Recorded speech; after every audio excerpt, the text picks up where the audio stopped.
Hi, I'm Lori Duthie, and I'm your host of The Art of Awareness. Super excited to launch our first episode. We have Chef Mandy Thompson here, and Chef Mandy is coming to visit us from the Revive and Thrive Project. And so, Mandy, thank you so much for coming. I really appreciate it. Do you want to tell us a little bit about the Revive and Thrive Project to start?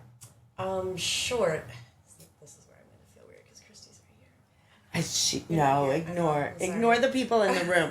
The weird thing about doing a podcast we're learning is it's like a coffee chat, but there's 3 people behind the camera all kind of looking at us. So we're going to try and ignore everyone in the room. All right. We are an organization that makes nutritionally supportive and medically supportive meals for people going through a health crisis. So the 3 criteria that we treat are cancer, heart disease, and complications to diabetes. So our food is just well-rounded for all of those individuals. We give them meals every single week delivered to their house free of charge. How many meals do you do per week? So for like how many people? Yeah, so we currently just increased capacity. So we're at 85 clients.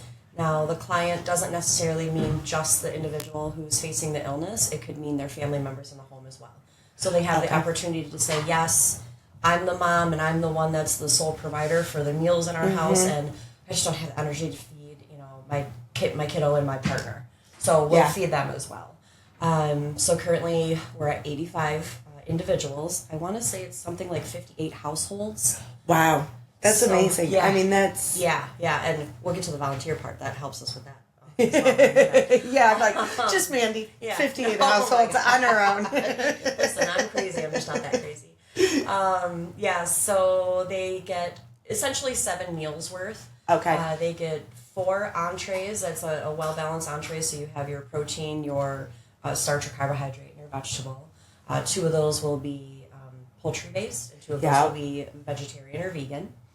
Then they get an entire quart worth of soup. We just switched to 2 pints. It makes it a little bit more manageable for them. We give that to them frozen so they can keep it or they can thaw it right away and use it. They get a quart of a hearty salad.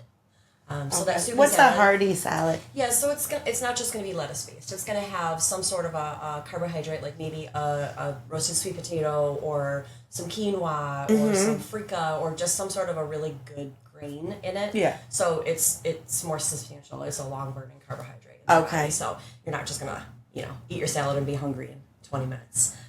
So the salad and soup is kind of we envision that as they're gonna eat those together type of thing. Got it. They get a yogurt parfait, so we consider that sort of their snack or maybe a breakfast or a light. There's just a lot of different like grab and go options There are. or Yes. individually heat up as the family. Because I know like being a mom, like when you go through cancer, it's like, oh my gosh, who's going to go grocery shopping? Who's going to make sure it's all there? And then my kiddo, I only have 1, but it's a crazy schedule. They're like going to sports and you're trying to figure all that out. So I love that. Yeah. We try to make the food very approachable too. While we're probably 80-85% plant based. Yeah. Even though we do those couple of poultry items, we're really introducing a new way to eat plants because we know the science backs it that vegetables and plant life is more supportive. That is to super the healing cool. process. So while yes, they're going to get some kale salads, we're not going to inundate them with greens. You can only every have meal, so all much meal. kale salad. Yes. So Let's be we honest. try to take the approach of giving maybe some comfort meals, and I Yeah. like to think as a comfort meal isn't the same for me as it is for you. It is for somebody else. So they're not always going to be. We do apple sage meatloaf with some mashed potatoes and miso gravy and green beans. Oh, that sounds really I feel like that's like you're making me hungry. the Midwest like comfort. Yeah, meal, it is. But then I'll do things. I'll do Mediterranean foods and Latin foods, and everybody has something different. That's a comfort food for them. But then I like to push it sometimes too. Yeah. Maybe introduce things that maybe they're not used to. And we send home the recipes every week. I was too. gonna say, like, do you get the recipes? Absolutely. So if you're like, every oh, single this week, is... yes. And sometimes we have to tweak the recipes a little bit to send home because some of the recipes are written for my kitchen where I'm putting out 600 meals. Yeah. That's not the same as, So talk to me a bit about that, because doing 600 meals is a little bit different than cooking for your family. How did you end up getting into this? How did you start? my story. Yeah, tell me how you got into this. My culinary didn't start until later in life, but my love for food started with the birth of my first child. So for 24 years now, I've been obsessed with food, what it does for our bodies, and how we can make it the best as possible. Did you grow up in a household where people cooked? Nope. Really? No, my mom was a single mom. She worked full time. We were latchkey kids. She did the most amazing job that she possibly could, right? But cooking just wasn't something for her. So it was a lot of quick meals, picking up on the way home, or a lot of box stuff. You know, we grew up on tuna helper and chicken tonight. Yep. I don't even some think of that tonight exists I feel anymore. like some of that was generational too. Absolutely, yeah. I grew up in the 80s and 90s. So yes, absolutely. I didn't grow up in the house with my dad, but we visited him enough. But he did like to cook. So I feel like maybe if it came from somewhere, it was possibly him. It was just embedded in my genetics. And my grandmother cooked. So when I spent time with her, I did learn some stuff from her. Okay. Yeah. And so your first kid's born. Yep. And you decide, I'm all in making sure we have good meals. Yeah. I don't know. Something just, it didn't exist. I feel like that maternal thing literally just happens to some people. Yeah. Because it didn't exist before I had him. I really wanted him to have a really good relationship with food. I wanted him to always have just a positive outlook on food, no matter what the food was. There's no bad food. Yep. It's just how we eat how it much and how often. Exactly. Yeah. So I literally started by just watching, PBS, Galloping Gourmet, Emma Lavassi, Sarah Moulton, while he was taking naps. Yeah. And just went from there. And I very quickly learned that food happens to be the gift that I have to give to the world.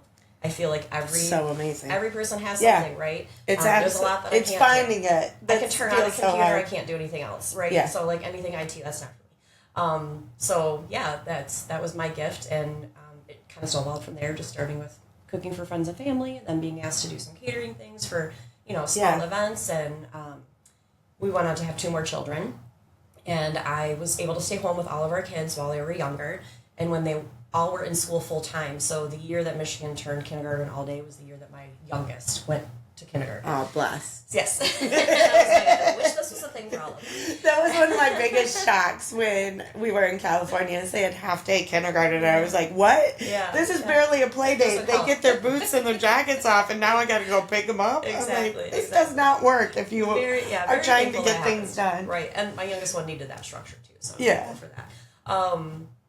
Once she was in school full time, I decided I needed to do something, so I just applied to work in the lunchroom at their school. Yeah. So that is where I learned how to cook in bulk. Now it was a lunchroom at school, so it was no, but still, it's a whole different.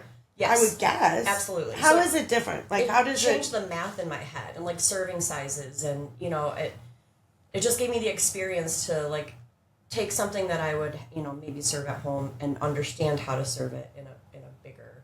In, like, those really big pots?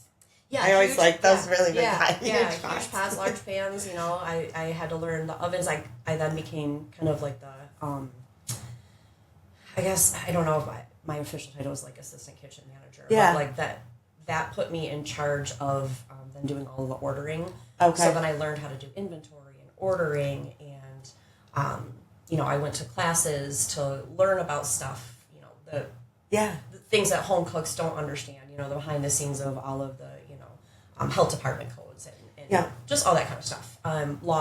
Different laws in different states. So that was my start in like really understanding the culinary piece. I did work in kitchens when I was in high school and college, but I was always front of the house. Okay. I was a server, or so was I. I worked at the cafeteria at U of M. Yeah. For my first couple of years, and it was like my favorite. Yeah. So let's take a quick break, and then we'll be back with the rest of Mandy's story.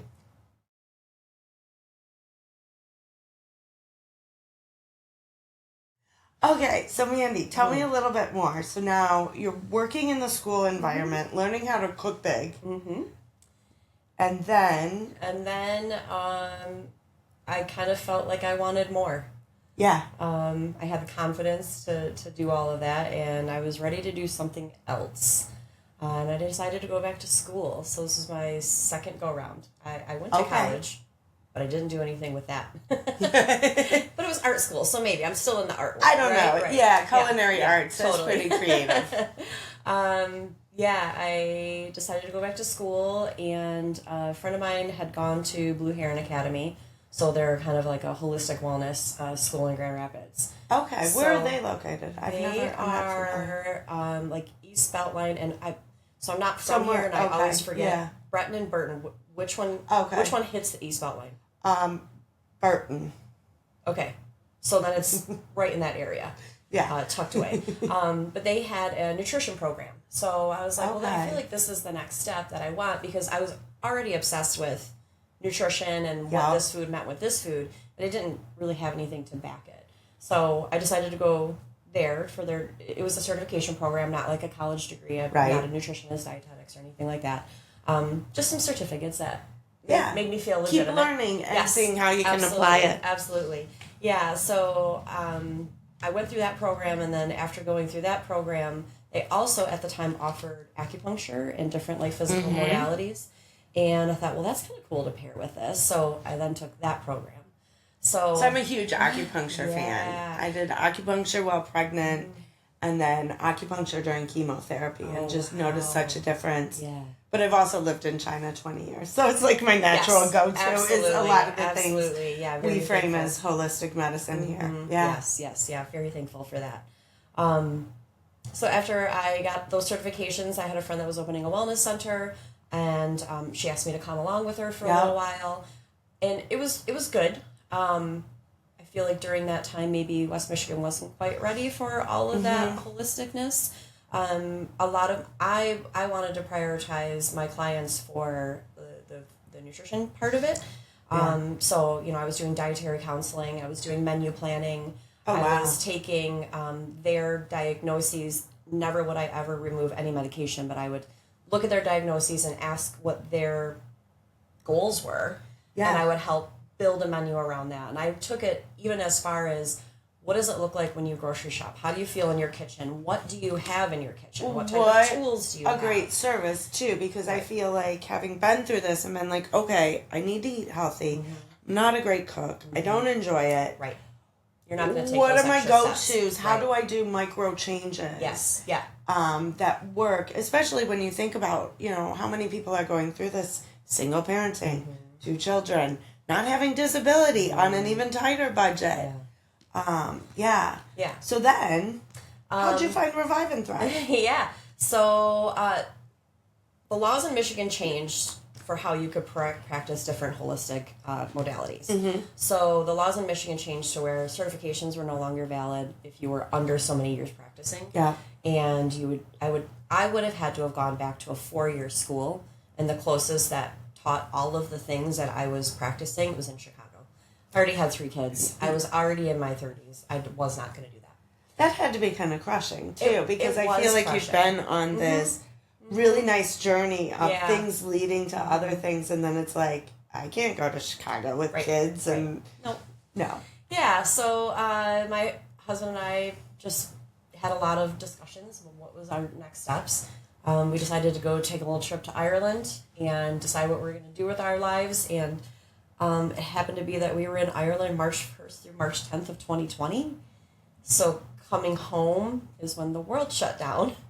Wow. Like the fact that you made it back into America. You could have been in Ireland a very long time. It was not a fun trip. Actually, we were in Dublin the day that they announced on the news that they were canceling the St. Patrick's Day parade for the first time. And your kids were in the U.S.? They were in the U.S., yes. My mother-in-law came to town to stay with them so they could still go to school. We actually had an additional child staying with us. We took our oldest son's good friend in for her senior year. So we had... You had 4 kids. Yes. Yeah, that was and your super. Mother-in-law going, they better make it home. She's amazing. She would have done just fine. We'll see you in 2021. Good luck. Yeah. So, but during that trip, we had a lot of in-depth discussions about what was going to happen, and of course, I was heartbroken. I didn't know what I was going to do. I still very much, to this day, I still have this, and even more so then, imposter syndrome. I know everything that I have ever done, I just felt like I did it because I was a mom, which is incredible, but I never really felt validation for it. I think that's so common, isn't it? For sure. Yeah. Even like especially within the like entrepreneurial or non-traditional path, it's like right. Like, how do you convince somebody that you're legit? right. But it goes back to what you said about like finding your gift. Yeah. For sure. Yeah. And that journey where you were like, wow, I found my gift. I'm good at food and feeding people. Right. And just kind of coming back to that. Because I think we all like have that. It's probably more endemic to women. I'm sure. And women's experiences. But I think even those cocky white guys out there must sometimes feel that. They have to. They think about it in the shower. But our decision was that I was going to pursue just being a private chef. Okay. I wanted to just kind of hard launch something where I was just going to find people to cook for. I didn't know exactly how that was going to happen, but that's what it was going to be. But then we came home on the 10th. The 13th was actually my husband's birthday, and the 13th is when they announced that they were going to take a little break from society, right? That's when we were going to do 2 weeks and see what happens. Yeah, I remember the 2 week shutdown. I was in California, my husband was in Michigan, and I was like, okay, Stella, we're going to go, we're going to get your school supplies because you have school from home for 2 weeks. And we went to Red Lobster. Okay, that was like our last meal. And Stella's like, I think I would have chosen differently had I known it was our last meal. That's funny. Ours was West Side Social. Oh, nice choice. It was a great Love dinner. me the West Side Social. Yeah. So then we had a lot more thinking to do and planning and deciding, and I actually did kind of a non-legit business during COVID. I was feeding my friends. I wanted to keep up with my practices, and we were staying home and we were doing all the things that we were asked to do to try to keep society safe. So we felt like our home was safe enough to feed our friends, and I just started doing Monday meals, and I would just kind of blast it out there and say, this is what on Friday I would say, this is what I'm going to make on Monday. Who wants to order it? And I would make meals, and I would schedule pickup times, and people would pick up from my front door in alternating fashions. And that's kind of where I always have cooked vegetarian, but I always base those meals off of vegetarian meals. So I think that's where I kind of really honed my vegetarian specific cooking. Oh, okay. Was through those Monday meals. Yeah. And then once things lifted and people were... Meatless Monday. Meatless Monday. I get it now. Right. It took me a second. You have to call it something cute for somebody to want to try it, right? It's so true. Yeah. They're like, can I have steak on Tuesday? I don't care. Just Meatless Monday, please. Yeah. So then things started to lift up, and I had a friend call me, and she said, hey, my daughter's been a volunteer at this place for a while called Revive and Thrive Project. And I said, I've never even heard of it. And she was just like, well, I just want to let you know, this is what they do, and their chef is leaving, and you should apply for the job. I said, no, why not? Not me. Of course you said no, because of the imposter syndrome. Exactly. When, meanwhile, it's like you couldn't have written a better job description. Right. She was already doing it all. So she convinced me to at least apply for the job. Yeah. She gave me the quick little rundown of it, and she was like, listen, teens are involved, and volunteers are involved. Mandy, it's a nonprofit. You love all this stuff. Your food is exactly what they cook. Just apply. And I said, okay, fine, I'll apply. And I didn't tell my husband. I didn't tell anybody. Oh, you kept it secret? I kept it secret. Like, oh, by the way, honey, I just got a job. Well, no. I sent my resume in, and when I got the call back, I told him. Then you were like, I said, so I did a thing. I applied for this job. What did he say? He was ecstatic. He was just like, what? So he immediately goes online, checks them all out. He's like, this is a no-brainer. Are you kidding me? It's wellness. It's cooking. It's cooking en masse. And then... Because we've already kind of covered, like, you obviously don't make 600 meals on your own. Right. Who's helping you do this? How does that all work? And volunteers. We could not do what we do without our incredible volunteers. I think on a weekly basis, we have right around 45 to 50 volunteers in different roles, not just the kitchen. We have many different roles. In the kitchen, I have different time slots for different specific volunteers, anywhere from adults to teens. So our teens come in after school hours. The adults are during business hours, if you will, and then the evening as well. Okay. Excuse me. So tell me about the teens. What do you do with teens? Yeah, the teens are tricky, says the mother of a teen. So I just have a different perspective on that. I Teens are my favorite Yeah. age group of human. They always have been, from working in the high schools and the middle schools. I've taught cooking classes for ages, and I've always been drawn to the teens. I'm a very sarcastic person. I'm very blunt, and I feel like they accept it and appreciate it the most, and I accept and appreciate their version of it as well. I've always kind of been drawn to the teen that maybe might get into trouble at school, or maybe doesn't really have a very good support system via friends or family. Those are the ones that I'm like, come to me. You are my baby now. And I really like to teach them things and show them that, you know, their lives are meaningful and they could do these things. And I really like to, when we have a very hard task in the kitchen that's maybe tedious, boring, if you will, I like to just remind them who it's for. And we start to talk about, you know, this week we're probably feeding this man who is going through this. Right. And we're feeding this woman who's going through this and her kids. And it's that story of who's actually going to be eating this. And it's not just our adult volunteers understand it because they've lived through more life. The teens, they're pretty self-centered, right? They don't understand that part of it yet. I've noticed that about teens. So just kind of including them in that part of it, I think really does make a difference. Where did the teens come from, or how did they find out about you?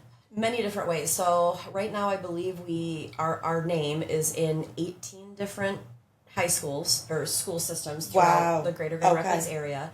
And it's anything from word of mouth is the first go round. We do have somebody that goes into the schools and does presentations, maybe for different clubs, you know, National Honor Society or government class or whatever they need.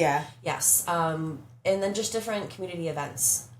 Just a lot of people come to us via the internet. They'll just do a search. Like, a lot of those teens have to do service hours for whatever club, or a lot of them are doing it just to build their college resume. There's different reasons. But they will just type in teen volunteer opportunities, and we pop up within the first couple of ones.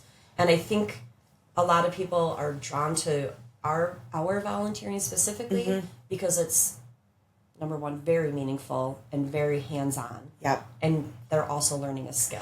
I know. I'm like, their learning must be just exponential. It is. So I do have 3 assistants in my kitchen. Yeah. So there are 3 other adults that work for me and, you know, train under me. So, you know, my hands are extended. I always say I love our adult volunteers in the kitchen, but if you're an adult volunteer coming to my kitchen, I expect that you at least know how to make a meal for yourself at home. I'm not there to teach the adult. It's okay, Chris. I'll teach you. I know. It's fine. It's fine. I can drive. I can be a driver. And I have volunteered as a driver, and that's kind of like my goal. Yeah, we'll see. And that's why we have all of the different opportunities, right? But for the teens, I will teach them everything. And I do. From from the way to hold a knife, and most people hold a knife incorrectly coming in just because they've not been taught. And we talk about why we hold the knife that way. But from knife cuts to making the dishes and different, you know, cooking techniques, all the way to cleanup. And the cleanup is my favorite part of it. You don't know how many 15, 16-year-olds come into my kitchen and I ask them to sweep, and they hold a broom in a manner that would not move dirt anywhere. Yes. But sweeping itself is a skill. But I'm the person you would have to teach how to hold the knife. So I think will keep me kind of driving. That's fine. I'll stay as a driver. But I will say, one of the other things I really appreciated when I went onto your website is how flexible the hours and the rules are. Yeah. And, you know, if I have a family vacation one week or a conflict with a school meeting, I can volunteer these 2 Wednesdays or these Tuesdays. Yeah, we don't ask for any sort and of get it all on. And just how comfortable I felt, too. It's a really nice group of people. And I think part of that is the age diversity. Yeah, having it's really cool. The younger volunteers with the older. Yes. Yeah, I love watching that crossover, and I really love watching teens from different schools get to know each other. It's very rare. Now, we are in East Grand Rapids, so we do get a lot of East Grand Rapids teens, obviously. But like I said, 18 different schools. I'll have 6 teens in my kitchen, and they might be from 6 different schools in one day. And I feel like where you are, you're on what? Hall and Grace Episcopal Church, if I could say that. Yeah, I know it's but it's a nice intersection of different neighborhoods. GR Christian. It's very accessible. We have fantastic parking. Yeah. It's not a hard drive in from most areas. Yeah. I mean, we've had teams from Kent City and Jenison and Clyde Park come, pretty far out there. That's to come amazing. in. Yeah. Yeah. So I want to go back to my lack of cooking skills. Okay. And I want to know, like, some tips and tricks you may have for me. I know going through cancer, one of my things was I instantly felt so guilty. I felt guilty about eating a pepperoni pizza. I felt guilty for, not having more salad. I felt it's like this constant guilt of everything. And I've had to really dial myself back and say, you're never going to be a great chef or a great cook. Yeah. Lori, you have burned spaghetti in the past, but maybe you can overcome these struggles. Yeah. And just kind of reframing my mind about how much money I spend on food that I might have spent elsewhere, right? Mm-hmm. If I'm going to go drop it at a sale at Old Navy, like, why am I not, like, spending it on what I'm putting into my body? Right. So I'm wondering from you, like, do you have tips, tricks, suggestions, and maybe even a recipe I could try? Yeah, I definitely have a recipe. My tips, tricks, and suggestions. Yeah. Would be don't overthink it. There is no bad food. So long as we're balancing what is a whole food and what is an easy, accessible, and delicious food, that's okay. At the end of the day, we have to feed ourselves. We need food for energy. We know, and science backs it, what foods are the best foods. Yep. So if we can prioritize getting 30% of our meals have vegetables, and then maybe we do have to pick up a pizza sometimes on the weekend. I'm really bad about pizza. I love pizza. Pizza is delicious. I love pizza. It almost is a whole food group, but we won't get into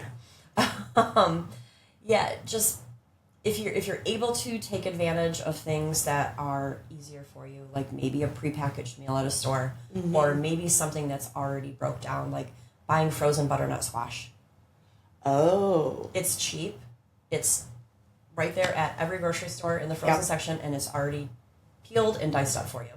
You can treat it the same way. And then you don't have to have that cumbersome task of... I feel like that's a good help for me, because if I have it in the pantry and the freezer, I don't get stressed out when I don't have that extra 30 minutes to go by the proper grocery store. Nobody has the extra 30 minutes. No, it doesn't need to be that way.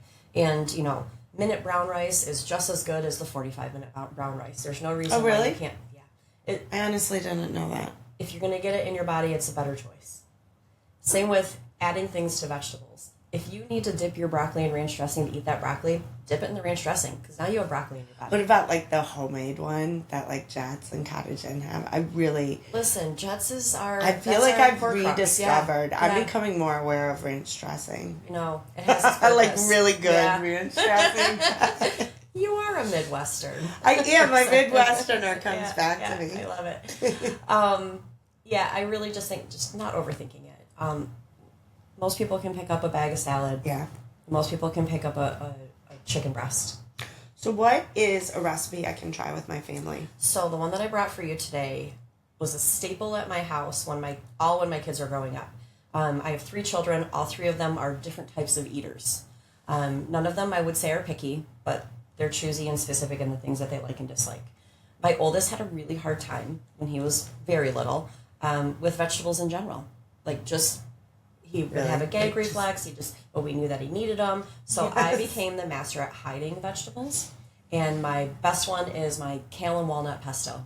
Okay, so kale and walnut pesto is what you're going to teach me how to make. Mandy. Yes, yeah, I am. And we would keep it in our refrigerator. I would make a batch, and we would use it for 2 weeks. So I would add it to scrambled eggs. I would maybe put it over chicken.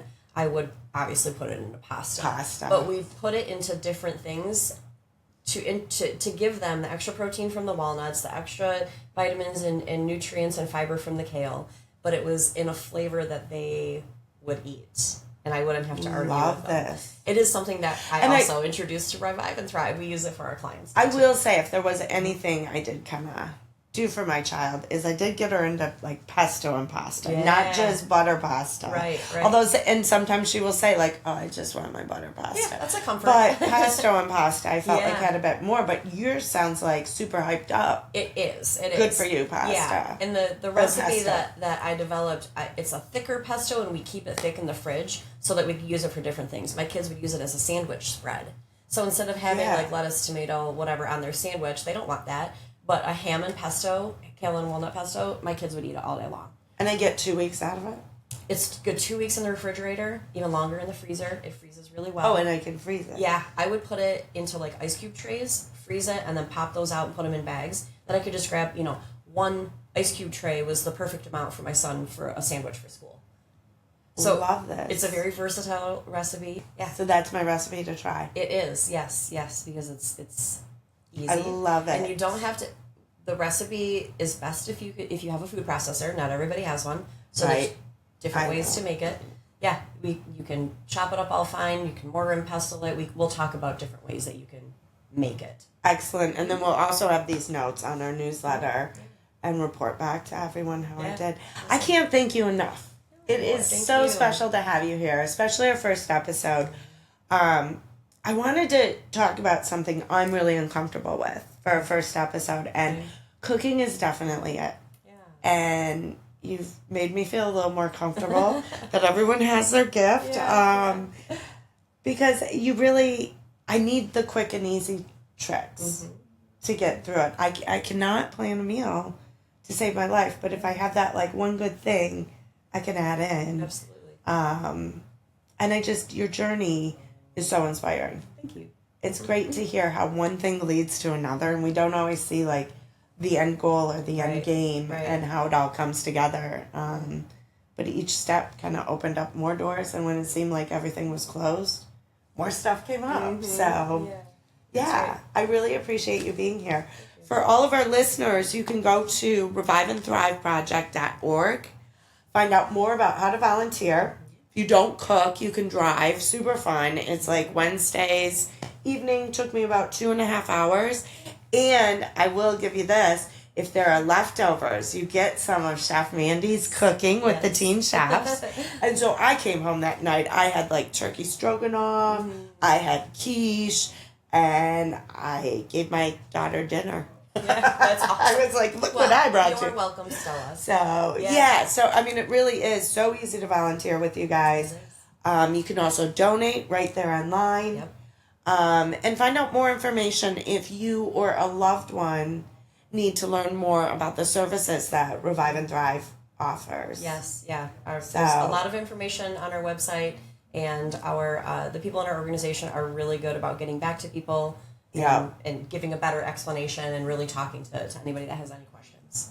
Oh my gosh, I love it so much. It kills so many birds with one stone. It's like the teen program, helping people, educating people on nutrition. You're not just feeding them. Yeah, that's right. And I don't like to be very, I don't like to be like authoritative figure, like giving all of these, lessons. Yeah. We just slide it into conversations. And that's why you're here, because you don't scare me. It's like a non-cook. You don't scare me. Okay, good.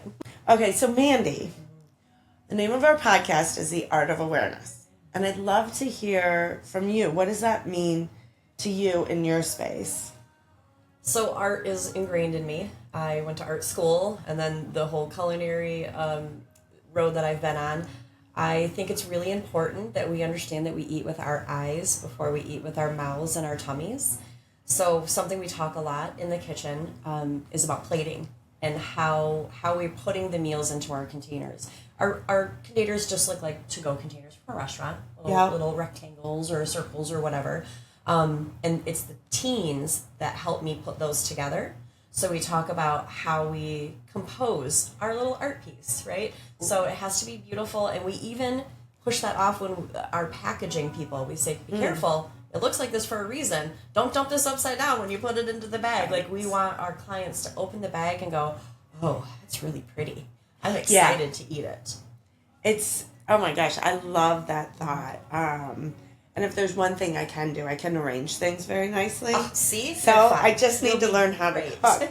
I'm really appreciative for you being here. What's next?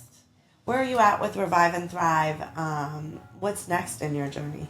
Yeah, growth.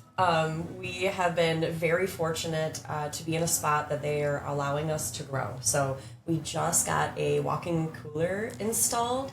We were working from a 3-door reach-in refrigerator and 3 Whirlpool-sized refrigerators for the house. And we were kind of stuck. We couldn't grow anymore. We were at a certain client number, a certain meal number. We didn't have anywhere else to keep these meals. Yeah. So the church that we're renting from allowed us to install a 16 by 20 walk-in Wow. cooler and an additional freezer. You could throw a party in there. Right. So from where I started with Revive and Thrive, when I started, they were only serving about 25 to 30 clients. Okay. And I was the only person in the kitchen other than my volunteers that I had 3 hours a week. That's all I had. To the growth where we are now, we now have 3 kitchen assistants. I now work an extra day. I work extra hours. With my 3 kitchen assistants, it's been really awesome because I can step away from the kitchen. Yeah. I no longer feel like my head is going to explode. I know that I can count on them to do exactly what needs to be done and to make decisions if I haven't spoken those out loud to them. I can leave and I can go get out into the community and I can talk to farmers and I can talk to producers and I can come and do podcasts and I can do all these things. So I still get to do my love of food, but I also get to do the spreading the awareness part of it now too. That's wonderful. Thank you. Yeah. Thank you for what you do. And thank you for going out and doing it and being brave enough to say, to hell with the imposter syndrome. Like, she still lives there. That joy, but that joy you're bringing to other people, I think, Thank you. is a good reminder for all of us to, like, be brave, trust ourselves a little bit more, and trust our gifts. Yeah. So, I appreciate you noticing, and I appreciate you letting me be here and chat with you. And, thank you and for share, showing up. Share one of my loves. Well, thank you for being here, Mandy. For all of our listeners, you can go to reviveandthrive.org and find out more about how you can volunteer, how you can get involved, you can donate, and if you are a patient or have a loved one in need of services, you can also learn more there. And with that, I'm going to read us out. The Art of Awareness is a nonprofit organization that is building community one story at a time. Please join us at theartofawareness.org. You will also find us on all your social media, be that Insta, be that Facebook, LinkedIn, yada, yada, yada. Wherever you want to go, you're going to find us. And I am Lori Duffy, your host. My producer is Christy Hollingsworth. Huge thanks to our technical director, Joey Hidalgo, our consultant, Craig Sear, and our artistic director, Megan Hollingsworth. Thank you again for listening. We'll be back in a few weeks. And until then, stay aware and stay connected.